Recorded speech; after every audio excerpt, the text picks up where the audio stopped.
জীবনের চলার পথে অনেক বাধা বিপত্তি আসে।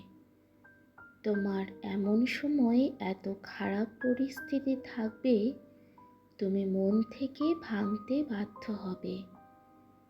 আর এই মনটাকে বোঝানো যায় না যে জীবনটা চলা এত সোজা না।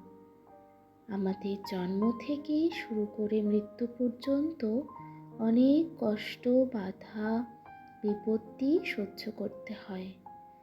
বিপদের সময়টা যদি নিজেকে সফল করতে পারো, তাহলে অবশ্যই তুমি জীবনের নতুন ধাপে এগিয়ে যাবে।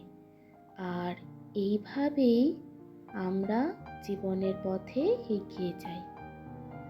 চলো তাহলে আজকের ব্লগটা শুরু করি। শুভ সকাল সকল বন্ধুদের। আমার ছোট্ট সংসার চ্যানেলে সবাইকে জানাই অনেক অনেক স্বাগত। আমি সোমা। কেমন আছো তোমরা? আশা করছি ভালোই আছো। আমিও ভালোই আছি।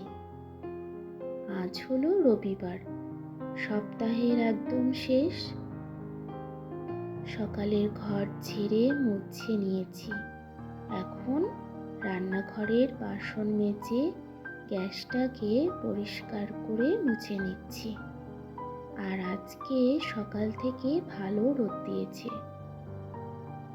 রান্নাঘরের মধ্যে এই গ্যাসটা একটা গুরুত্বপূর্ণ ভূমিকা পালন করে। আগে দেখতাম ঠাকুমা সেই কাক ভরে উঠে বড় উঠোন ঝাড় দিয়ে বালতিতে মাটি সাথে জল নিয়ে মিশিয়ে উনুনের চারপাশটা বেশ করে মুছে দিত আর বলতো, আমাদের দিনের শুরু হবে এরই মাধ্যমে, আমাদের খাবার তৈরিও হবে এরই দ্বারা। সেই জন্য যত তাড়াতাড়ি পারবে এই জায়গাটা ভালো করে পরিষ্কার করবে। কথাটা একই আছে, শুধু জিনিসটা পাল্টে গেছে। আগে ছিল উনুন, এখন হয়েছে গ্যাস। তবে আমার শ্বশুর বাড়িতেও উনুন আছে।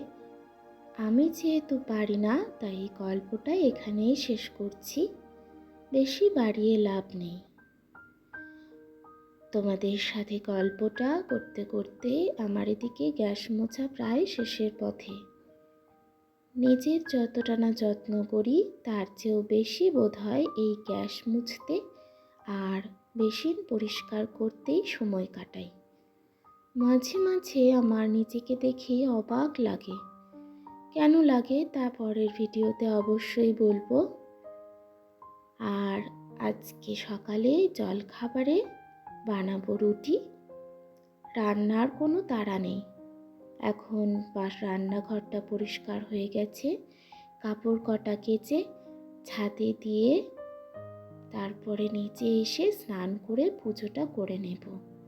আর আজকে যেহেতু সকাল সকাল রোদ দিয়েছে, সেই জন্য আরও মন করলো যে তাড়াতাড়ি যেন কাপড়গুলো কেচে দিই। তাড়াতাড়ি কেচে দিলে খুব সুন্দরভাবে রোদে শুকিয়ে যাবে। তুমি খেয়াল করে দেখবে, যতই তুমি কাপড় কেচে শুকোতে দাও না কেন, রোদ ছাড়া কাপড়গুলো একটু শুকোতে খারাপই লাগে। আর আজকে মা লক্ষ্মীকে একটু অপরাজিতা ফুল দেওয়ার মন করলো।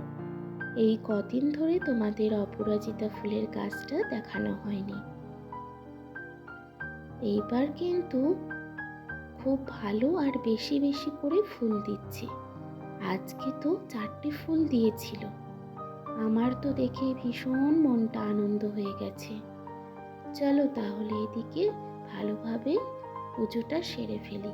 আর আজকে মাকে দিয়েছিলাম প্রসাদে নকুলদানা। পুজোটা সেরে এখানে রান্না করছি। আর আজকে রান্না করছি কাঁঠাল তরকারি, তার সাথে আলু পটল ভাজা করব, আর ডাল তো আছেই। কাঁঠাল তরকারি আমার অতটাও ভালো লাগে না, তাও খাই। ওই যে বলে, জায়গার সাথে সাথে খাবারের ধরনও পাল্টে যায়। আমি কিন্তু তরকারি না খেলেও পাকা কাঁঠাল খেতে ভীষণ পছন্দ করি। তোমাদের কাদের কাদের পাকা কাঁঠাল খেতে ভালো লাগে কমেন্টে অবশ্যই বলো। আমি জানতে ভীষণই ইচ্ছুক। তার আগে তোমাদের সুন্দর সুন্দর কমেন্টগুলো একবার বলি।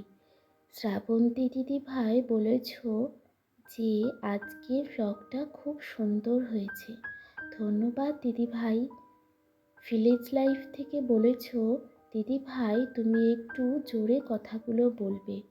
আসলে কি বলো তো, দিনের বেলায় ভয়েস দিই তো চারিদিকে এত আওয়াজ থাকে, সেই জন্য একটু অসুবিধাই হয়। আর বিউটি ব্লগ থেকে বলেছ খুব ভালো হয়েছে। রিয়াজ সোনা দিদি ভাই বলেছ খুব সুন্দর হয়েছে ভিডিওটা, দেখে নিলাম লাইক দিয়ে। অবশ্যই দিদি ভাই এইভাবেই পাশে থেকো। দ্য কুকিং উইন্ডো থেকে বলেছ ঝালটক মিষ্টি, এস বর্মন, মুক্তা কুণ্ডু সরকার, MS অফিসিয়াল থেকে বলেছ ব্লগটা খুব সুন্দর হয়েছে।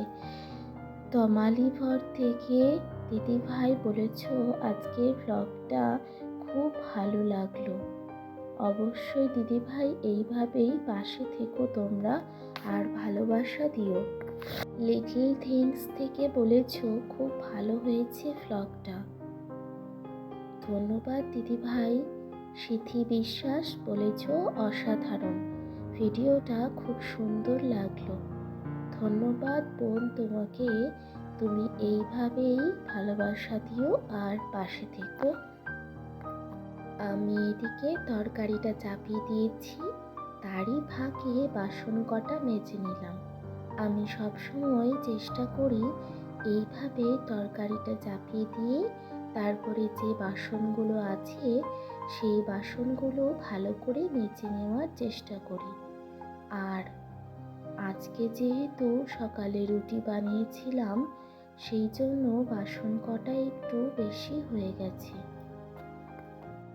আগে বাসন মাজতে একদম পারতাম না, এখন দেখো কত পরিবর্তন। মানুষের এইভাবে পরিবর্তনটা খুব তাড়াতাড়ি চোখের পলকেই হয়ে যায়।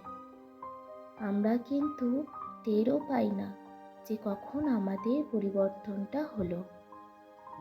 আর দেখো আজকে এনেছে মাছ, সেই জন্য মাছটা আমি বাইরে কলপাড়ে নিয়ে এলাম ধোয়ার জন্য। সারাদিন সকাল থেকে উঠে রাত পর্যন্ত আমার এইভাবেই সময় কেটে যায়। সারাদিনের রান্না, বাসন মাজা, ছেলেকে সামলানো, এইসব নিয়েই আমার দিন যে কখন শেষ হয়ে যায় টের পর্যন্ত পাওয়া যায় না। আর এইভাবেই দিনের পর দিন চলতে থাকে। আর এদিকে দেখো আমার ছেলে মাছ যেহেতু আমি ধুতে এসেছি কলপাড়ে, ও চলে এসছে দেখতে যে মাছটা কি করে মা ধোবে। আর বুঝতেই পারছো বাচ্চাদের এইসব নিয়ে একটু উৎসাহটা বেশি থাকে।